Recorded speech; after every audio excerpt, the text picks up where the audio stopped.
Good morning, students. How are you? I hope you will be all right.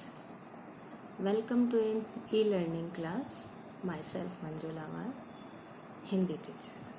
Now today's topic is शब्द. शब्द, word. शब्द किसे कहते हैं?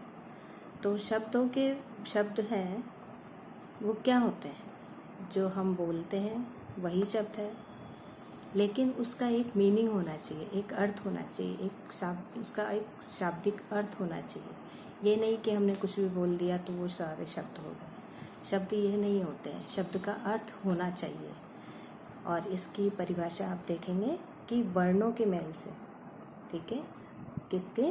वर्णों के मेल से बने स्वतंत्र और सार्थक ध्वनि समूह को क्या कहते हैं? शब्द कहते हैं। एक बार फिर रिपीट कर रही हूँ कि वर्णों के मेल से बने स्वतंत्र और सार्थक ध्वनि समूह को शब्द कहते हैं। जैसे किताब हो, कमल, पेन, पेंसिल, ये सब क्या है? एक शब्द है, इनका एक अर्थ है, इसलिए ये शब्द कहलाते हैं।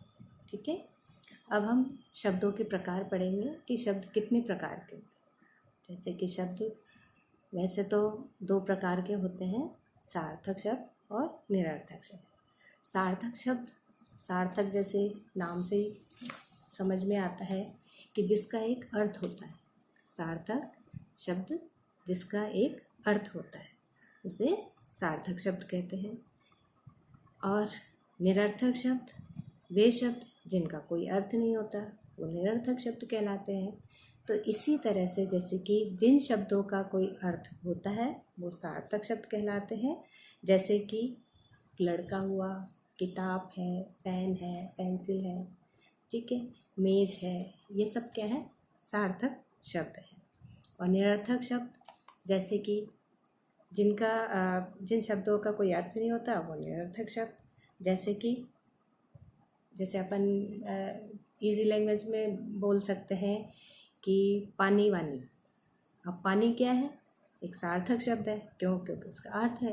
लेकिन वानी क्या है? वानी एक कोई शब्द नहीं है, ठीक है, तो इसलिए ये निरर्थक शब्द कहा जाता है। जिसका कोई अर्थ नहीं होता वो निरर्थक शब्द होता है, और जिसका अर्थ होता है वो सार्थक शब्द होता है। जैसे आप लोग कभी कहते हैं मम्मी खाना वाना ले आओ, तो खाना तो एक सार्थक शब्द है जिसका कि अर्थ निकल रहा है। लेकिन वाना क्या है? कुछ नहीं, तो ये एक निरर्थक शब्द है। तो आया समझ में आपको कि सार्थक शब्द और निरर्थक शब्द में क्या अंतर होता है? कि सार्थक शब्द में शब्द का अर्थ होता है, लेकिन निरर्थक शब्द में इसका कोई अर्थ नहीं होता। अब आगे चल कर के देखते हैं कि प्रयोग की दृष्टि से शब्द दो प्रकार के होते हैं, विकारी शब्द और अविकारी शब्द। विकारी शब्द किसे कहते हैं? कि जिन शब्दों में लिंग, वचन, पुरुष, कारक के कारण विकार अर्थात परिवर्तन आ जाता है। किसके कारण? लिंग, वचन और पुरुष के कारण उसमें विकार यानी कि परिवर्तन हो जाता है। जैसे हम एक उदाहरण लेते हैं, जैसे कि लड़का पढ़ रहा है, तो इसके अंदर लड़का है, तो उसके लिए ऐसे तो नहीं लिख सकेंगे कि पढ़ रही है, लड़का पढ़ रही है, ठीक है। तो इसमें क्या होता है?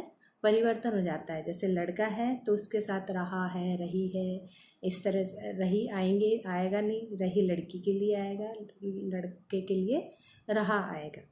तो लड़का पढ़ रहा है। और जैसे लड़की के लिए बोलते हैं अपन, तो लड़की पढ़ रही है, तो इसमें लिंग चेंज हुआ है, तो इसके साथ साथ वचन भी चेंज हो जाएगा, और इसके साथ कारक भी चेंज हो जाता है, ठीक है।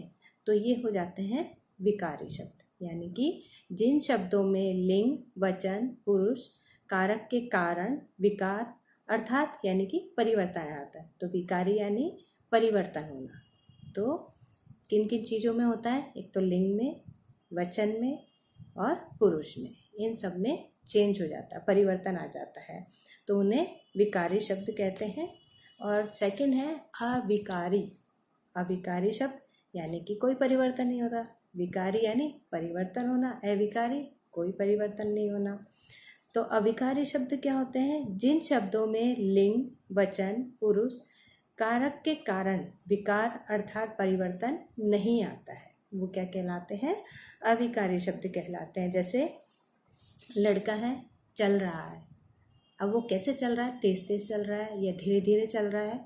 तो लड़का धीरे धीरे चल रहा है, तो इसके अंदर कोई भी परिवर्तन नहीं हुआ है। अब धीरे धीरे हमने एक जोड़ दिया है, उसके अंदर कुछ वर्ड्स हैं जो जोड़ दिए हैं, तो उसमें कोई परिवर्तन नहीं हो रहा है।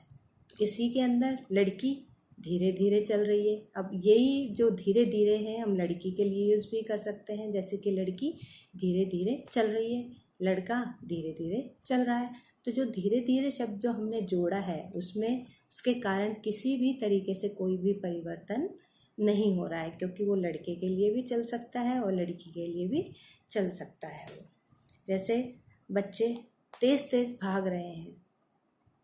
अब बच्चे हैं, तेज तेज भाग रहे हैं, धीरे धीरे चल रहे हैं, ये सब में इसके कारण कोई भी पुरुष, वचन और लिंग इनमें कोई परिवर्तन नहीं हो रहा है। ठीक है, तो अब हम आगे ये पढ़ेंगे।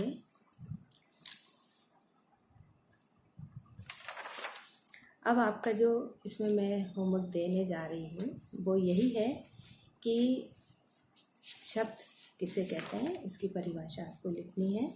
ठीक है, शब्द कितने प्रकार के होते हैं, उनके नेम लिखने हैं और उनको डिस्क्राइब भी करना है, यानी उनकी भी परिभाषाएं आपको लिखनी है एक एक एग्जाम्पल के साथ साथ। ठीक है, अगर फिर भी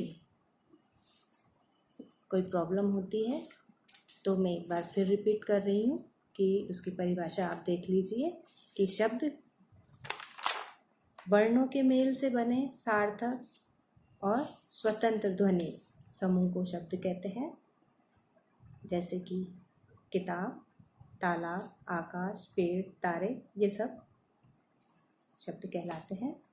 और शब्दों के प्रकार हैं सार्थक शब्द और निरर्थक शब्द। सार्थक शब्द जिन शब्दों का कोई अर्थ होता है वो सार्थक शब्द कहलाते हैं, और निरर्थक शब्द जिन शब्दों का कोई अर्थ नहीं होता वो निरर्थक शब्द कहलाते हैं। तो ये आपको इनकी परिभाषाएं आपको होमवर्क में लिखनी है और एक एक एग्जाम्पल भी इसके अंदर लिखना है। तो आप अपने क्वेश्चंस लिख लीजिए कि शब्द किसे कहते हैं, उदाहरण लिखिए।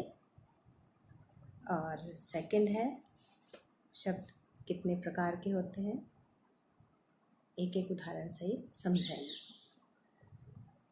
ये आपके 2 क्वेश्चंस हैं, ये जो कि आपको करने हैं। ठीक है, ओके।